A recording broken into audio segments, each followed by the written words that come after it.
Warahmatullahi wabarakatuh. Alhamdulillah, alhamdulillahilladzi hadana li hadza wa ma kunna linahtadiya laula an hadana Allah.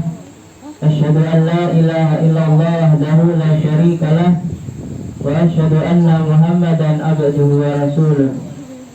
Qala Allah ta'ala fi kitabil karim. A'udzu billahi minasyaitonir rajim. Bismillahirrahmanirrahim. Ya ayyuhalladzina amanu kutiba alaikumus syiyam kama kutiba alal ladzina min qablikum la'allakum tattaqun. Wa qala Rasulullah sallallahu alaihi wasallam, man shoma ramadana imanan wa ihtisaban ghufira lahu ma taqaddama min dhanbi. Amma ba'du. Segala puji bagi Allah Subhanahu wa taala yang mana masih memberikan kepada kita kesempatan untuk bertemu dengan bulan Ramadan. Bulan yang dimana Allah melipat gandakan pahala bagi hambanya yang berbuat suatu ketaatan. Salawat serta salam semoga tetap tercurahkan kepada Nabi Muhammad SAW, suri teladan terbaik di dalam kehidupan. Yang saya hormati Mas Faisal serta teman-teman yang saya banggakan. Pada malam hari ini saya akan mengangkat tema dengan judul Semangat Hingga Tamat. Banyak kita dapati orang-orang semangat di awal-awal suatu program kebaikan, namun loyo ketika di akhir kesempatan. Padahal para salafus saleh dahulu mereka justru lebih semangat lagi ketika mereka berada di akhir kesempatan. Dalil yang menunjukkan bahwa amalan seorang itu tergantung pada penutupnya, yaitu hadis yang diriwayatkan oleh Imam Al-Bukhari.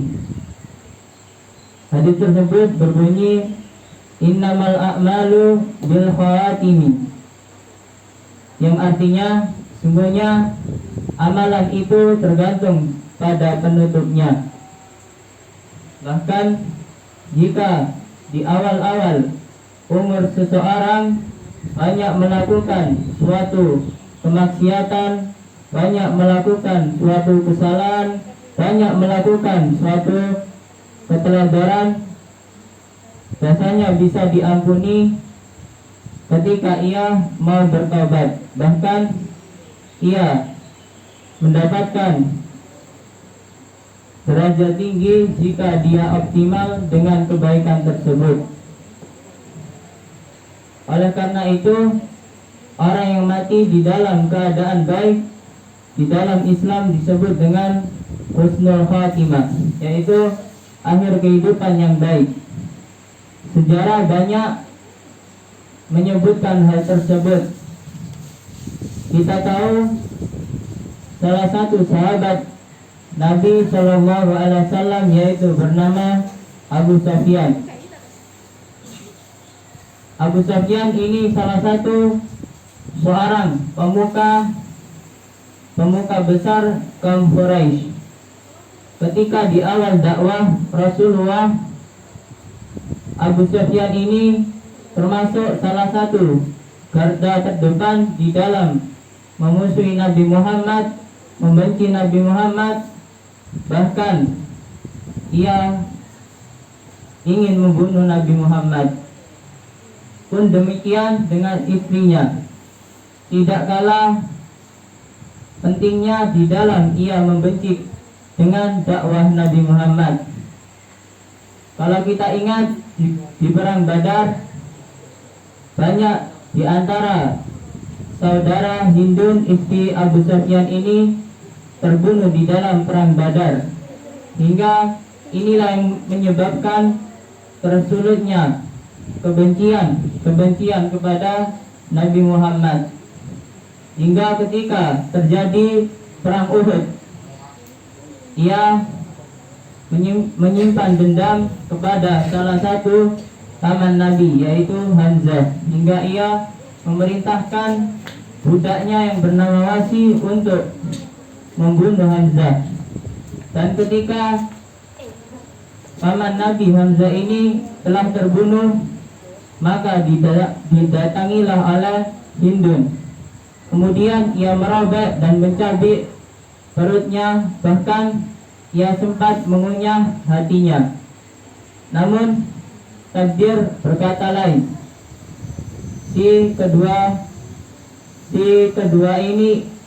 kedua suami istri ini Allah berikan hidayah ketika terjadi Fathul Makkah. Oleh karena itu, siapa yang tidak mengetahui bahwa hidayah itu akan diberikan kepada siapapun yang Allah kehendaki. Allah tidak memandang dahulunya seseorang. Pun sebaliknya, banyak orang yang nyaris ketika hidupnya di awal-awal dipenuhi dengan ketaatan maupun amal soleh, namun ketika di akhir hayatnya ia murtad atau dominan berbuat maksiat. Oleh karena itu, di dalam menjalani puasa di bulan Ramadan ini yang selama 29 atau 30 hari, pun demikian, hari-hari terakhir adalah hari penentu kesuksesan seseorang di dalam menjalani bulan Ramadan. Karena di dalam malam-malam terakhir tersebut terdapat malam yang lebih baik dari 1000 bulan, yaitu malam Lailatul Qadar. Namun disayangkan, banyak kita dapati di masyarakat, mungkin di awal-awal Ramadan mereka semangat-semangatnya untuk beramal saleh. Namun ketika di akhir-akhir kesempatan mereka mulai loyo dan lemas. Buktinya apa? Kita lihat ketika awal Ramadan masjid maupun musala dipenuhi dengan banyak jamaah, namun ketika di akhir Ramadan mulai sepi dan bahkan tinggal 1-2 orang saja. Keramaian itu beralih ke pasar, bukan ke musala atau masjid lagi. Oleh karena itu, teladan yang terbaik di dalam menjalani bulan Ramadan ini adalah Rasulullah SAW, yang mana beliau ketika di akhir kesempatan Ramadan, beliau membangunkan keluarganya serta menghidupkan malam-malamnya. Oleh karena itu, pada kesempatan kali ini saya menasihati diri saya pribadi maupun antum sekalian agar senantiasa menambah amal soleh kita hari demi hari hingga berakhirlah Ramadan ini, sehingga kita mendapatkan gelar yang mana gelar ini ditujukan kepada orang-orang yang dipilih oleh Allah, yaitu hamba-hamba yang muttaqin, sebagaimana tujuan Allah memerintahkan hambanya untuk berpuasa. Ya ayyuhalladzina amanu kutiba alaikumusiyam kama kutiba alal ladzina min qablikum la'allakum tattaqun. Hadanallahu wa iyyakum wal afu minkum. Assalamualaikum warahmatullahi wabarakatuh.